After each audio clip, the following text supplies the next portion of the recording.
Praise the Lord. హల్లెలూయా. ప్రియమైనటువంటి దేవుని పిల్లలారా, ఈ సమయమున మరొకసారి యూపీఏ వాయిస్ తరపున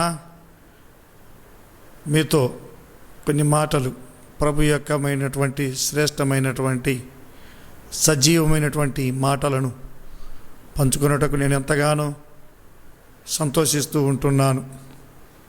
గమనించుదాం. ఆనాడు ప్రభు అయిన క్రీస్తు వారు సిలువలో మరణిస్తూ పలికినటువంటి సప్తస్వరములు అనగా 7 మాటలు. ఆ 7 మాటలలో ఈ దినమున మీతో నేను మొదటి మాటను పంచుకోవాలని ఆశపడుతూ ఉంటున్నాను. గమనించుదాం.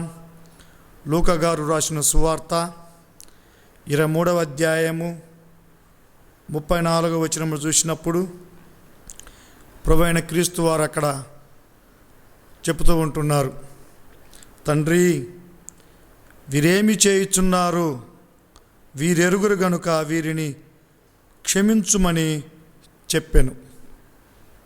చిన్న ప్రార్థన చేసుకొని మనము ముందుకెళ్తాం. స్తోత్రం మా ప్రభువా, మా రక్షక, మా దైవమా, మా జీవమా, నీకు స్తోత్రం తెలియబరుస్తూ ఉంటున్నాం.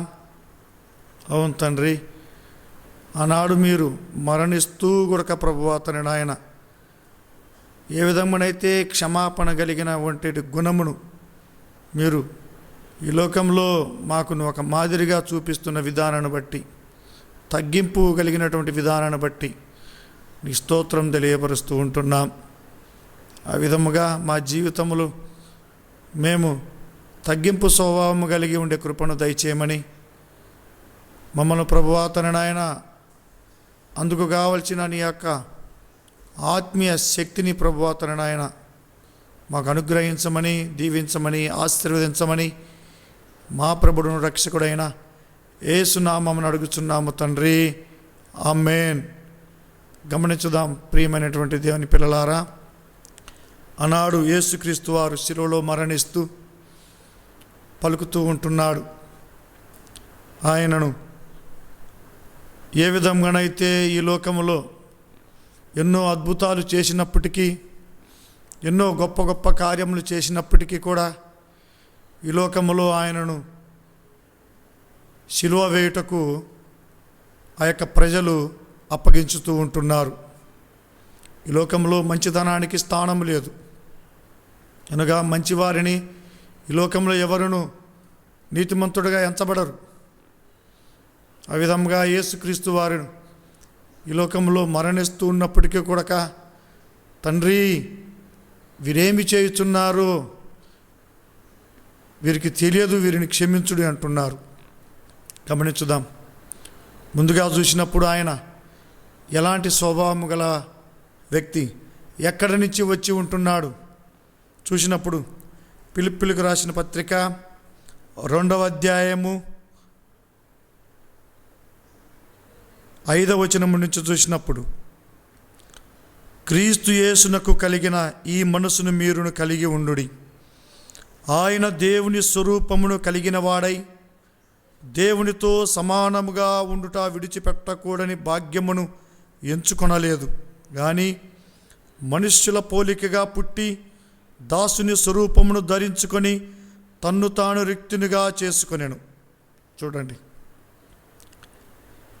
ఆకాశ మహాకాశములు పట్టజాలటువంటి దేవుడు, ఎల్లప్పుడూ పరిశుద్ధుడు పరిశుద్ధుడు పరిశుద్ధుడని గాన ప్రతిగానములతో స్తుతింపబడుతున్నటువంటి దేవుడు, తండ్రితో కూడా ఉంటున్నటువంటి దేవుడు, అటువంటి దేవుడు ఈ లోకానికి దాసుని స్వరూపమును ధరించుకునేందుకు వచ్చి ఉంటున్నాడు. ఎందుకు వచ్చి ఉంటున్నాడు? తండ్రితో సమానంగా ఉండేందుకు ఆయన ఇష్టపడడం లేదు. భాగ్యం అంతటి భాగ్యాన్ని ఆయన విడిచిపెట్టి ఈ లోకానికి వచ్చి ఉంటున్నాడు. ప్రియమైన దేవుని పిల్లలారా, కేవలము మనుష్యుని పోలికగా పుట్టి ఏ విధంగానైతే శిలువ శిక్షకు ఆయనే ఏ విధంగా అప్పగించి ఉంటున్నాడో తండ్రి అయిన దేవుడు ఆ యొక్క పనిని సంపూర్తిగా నెరవేర్చేందుకు వచ్చి ఉంటున్నాడు.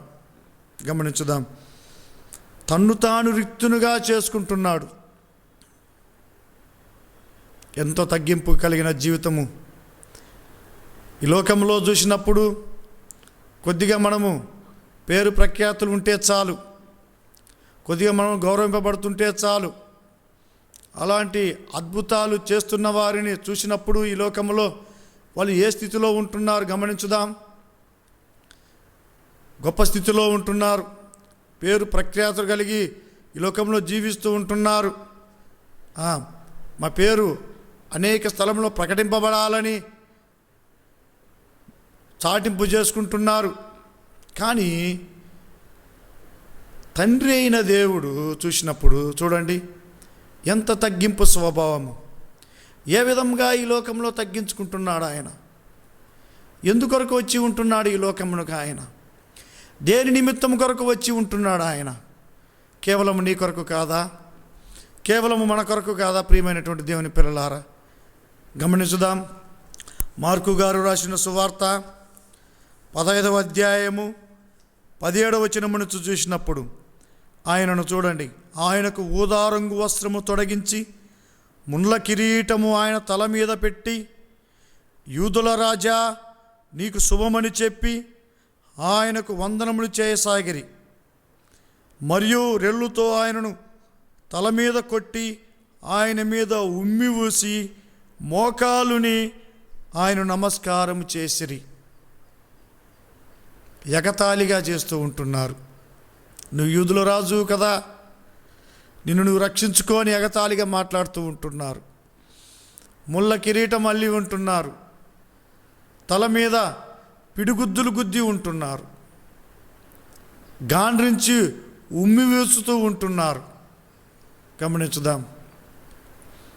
ఎంత చేసినప్పటికీ కూడా ఆయన కోపపడలేదు.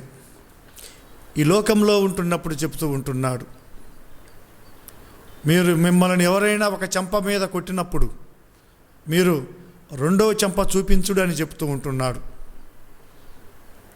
ఆ విధముగా ఆయన పిడిగుద్దులు గుడుతున్నప్పటికీ కూడా ఆయన మౌనముగా ఉన్నాడు. ఒక చెంప మీద కాదు ప్రియమైన దేవుని పిల్లలారా, 2 చెంపల మీద వాయించుతున్నప్పటికీ కూడా ఆయన మౌనముగా ఉన్నాడు. అదేవిధముగా కొరడా దెబ్బలు, ఒకటి తక్కువ 39 దెబ్బలు ఆయన మీద పడినప్పుడు గమనించుదాం ప్రియమైన దేవుని పిల్లలారా. ఆ విధముగా ఒక్క మాట కూడా ఆయన ఎదురు చెప్పలేదు. ఎవరి కోసం? ఎందు నిమిత్తం? తండ్రి అయిన దేవుడు ఆయనకి ఇచ్చిన పనిని నెరవేర్చేందుకు ఈ లోకానికి వచ్చి ఉంటున్నాడు. అందుకే యోహాను గారు రాసిన సువార్తలో ఒక మాట ఉంటున్నది. యోహాను గారు రాసిన సువార్త చూసినప్పుడు 3వ అధ్యాయంలో చక్కని మాట ఉంటున్నది. 3వ అధ్యాయము 16వ వచనము. దేవుడు లోకమును ఎంతో ప్రేమించెను కాగా ఆయన తన అద్వితీయ కుమారునిగా పుట్టిన వాని యందు విశ్వాసముంచు ప్రతివాడును నశింపక నిత్య జీవము పొందునట్లు ఆయనను అనుగ్రహించెను. ఈ లోకమును దేవుడు ఎంతగానో ప్రేమించి ఉన్నాడు. ఇంతని చెప్పలేము కానీ లెక్కలేనంతగా ప్రేమించుతూ ఉంటున్నాడు మన బిడ్డలను. ఎవరును నశించుట ఆయనకి ఇష్టము లేదు. అందుకే 17వ వచనం చూసినప్పుడు లోకము తన కుమారుని ద్వారా రక్షణ పొందుటకే గాని లోకమునకు తీర్పు తీర్చుటకు దేవుడు ఆయనను లోకములోనికి పంపలేదు. లోకానికి తీర్పు తీర్చేందుకు పంపలేదు. లోకములో ఆయన నామమును ఎవరైతే ఎరుగుతూ ఉంటున్నారో వారి అందరికీ నిత్య జీవం ఇచ్చేందుకు ఆయన ఈ లోకానికి పంపించి ఉంటున్నాడు. ఎవరి కోసం? నశించిపోకుండా తన బిడ్డలను ఎవరును పాతాళం లేకపోకుండా ఈ లోకానికి ఆయన వచ్చి ఉంటున్నాడు. పాపమును తొలగించేందుకు వచ్చి ఉంటున్నాడు. శాపమును తీసేసేందుకు వచ్చి ఉంటున్నాడు. ఆ యొక్క నరకము నుండి తప్పించేందుకే వచ్చి ఉంటున్నాడు మనలను. ప్రియమైన దేవుని పిల్లలారా, అదేవిధంగా యేసయ్య ఎంత దీనత్వం కలిగి ఉంటున్నాడు, ఎంత తగ్గింపు స్వభావం కలిగి ఉంటున్నాడు. యెషయా గ్రంథం చూసినప్పుడు 50వ అధ్యాయం చూసినప్పుడు ఆయన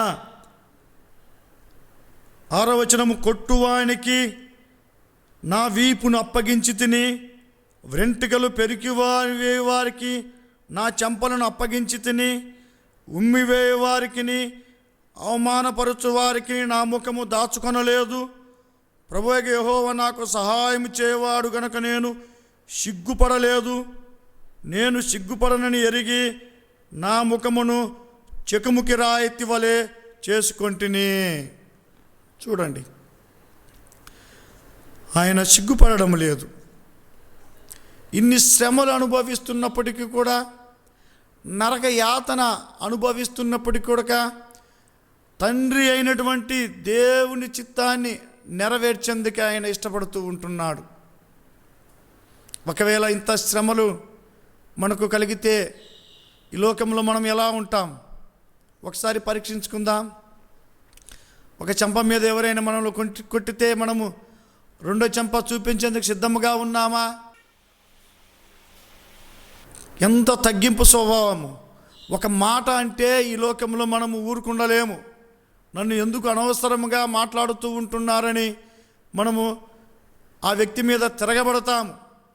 కానీ అతని సిలువ వేయడి అని ఎంత కేకలు వేస్తున్నప్పటికీ కూడా ప్రభు మౌనముగానే ఉన్నాడు, తగ్గించుకుంటున్నాడు. వాక్యం సెలవిస్తూ ఉంటున్నది, ప్రియమైన దేవుని పిల్లలారా, తన్ను తాను ప్రభు దృష్టిలో తగ్గించుకునివాడు హెచ్చింపబడును, తన్ను తాను హెచ్చింపబడువాడు తగ్గింపబడును.